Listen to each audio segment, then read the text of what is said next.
America, a people bound by faith, freedom, and opportunity. Its prosperity owed to a long line of warriors and an ethos that remains unwavering.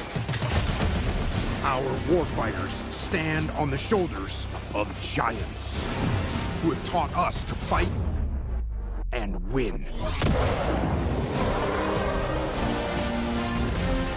America's War Department continues to build the most lethal fighting force on the planet. Because peace demands strength. Now is the time to earn a place in the fight for the American cause. And the shoulders the next generation stand on will be yours. That's our military. The strongest, the bravest, the most powerful in the world. They stand on the front lines, but when they come home, the help they need, they don't always receive. We're starting there today. Thanks for being here with us. I'm Vanessa Broussard. Let's bring in Jane Zinkel, conservative policy analyst, to discuss the VA and how to fix veteran care. Jane, good to have you on the show this morning. Thanks for being here.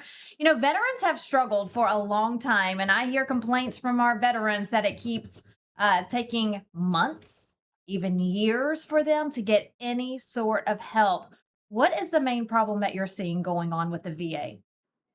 Well, that's the bottom line here. These are our best and bravest. And this is 14 million Americans that we're talking about because by the end of this year, over 14 million Americans will be eligible for treatment under the VA healthcare system.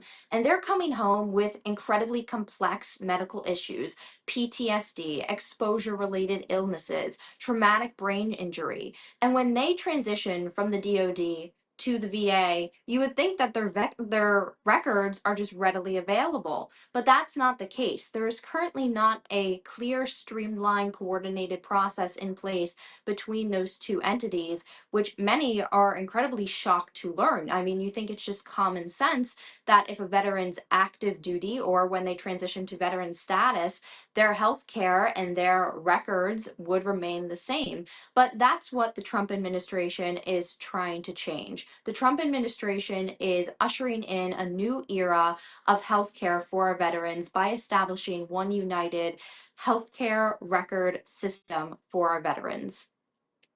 And you wrote an article, a defense opinion article that I want to pull up, and in it you talk about the VA, its issues, and how the Trump administration is trying to help our veterans.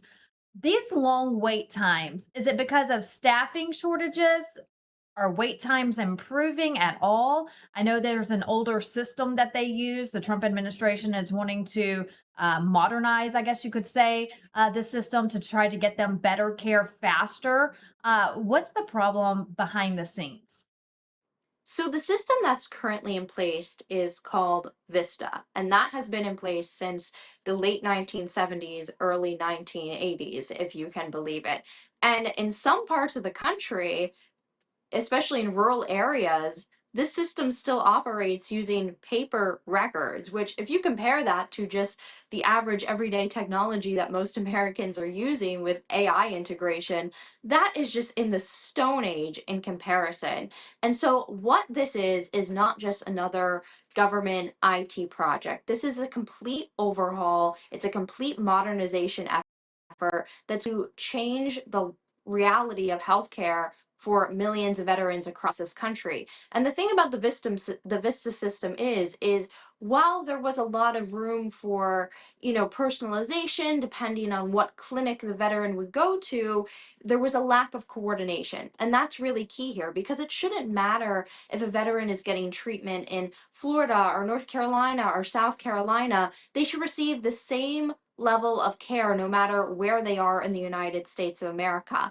And that's what this modernization effort is going to do here. It's going to streamline the process. We talk about government efficiency, particularly with Elon Musk's Doge. Well, this is sort of what that is. It's doging the VA healthcare record system and making it more efficient so veterans can receive their treatment faster. There are less hiccups in the system, even with something as simple as, prescription medication. they can go from the DoD to the VA and have zero problems with getting the treatments that they need and, more importantly, that they deserve. You're absolutely right. And you mentioned rural America as well. What struggles are the veterans who live in rural America facing that those who are closer to a clinic aren't facing?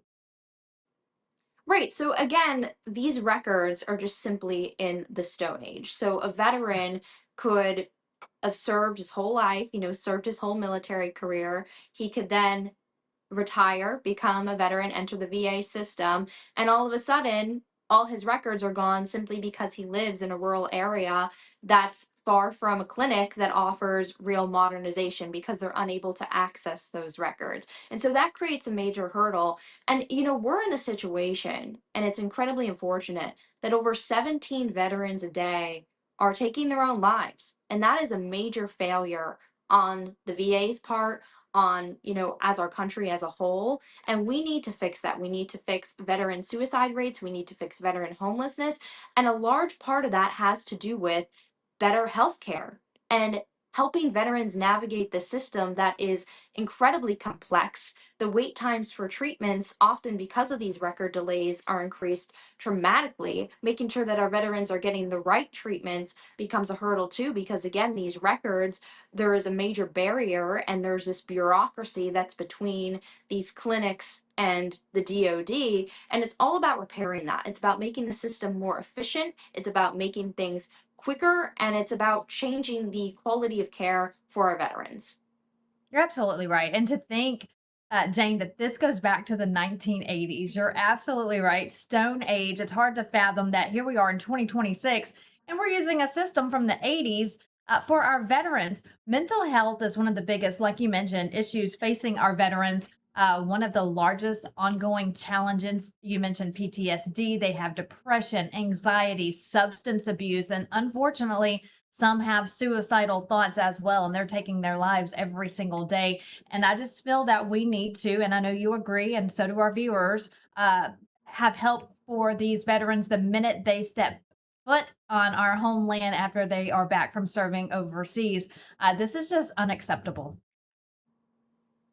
Absolutely. I mean, these are Americans who gave everything for their country, and to think that they're not getting the best healthcare that our country has to offer, it's infuriating, quite frankly. And this project is just so needed and it's so overdue that I think that this is something the Trump administration is really going to be remembered for in terms of changing the quality of life for our veterans in this country. Obviously, President Trump is somebody who has put veteran life and quality of life at the forefront of his administration. He is somebody who has, campaigned on that. He is somebody who has stood by our veterans and veteran families time and time again.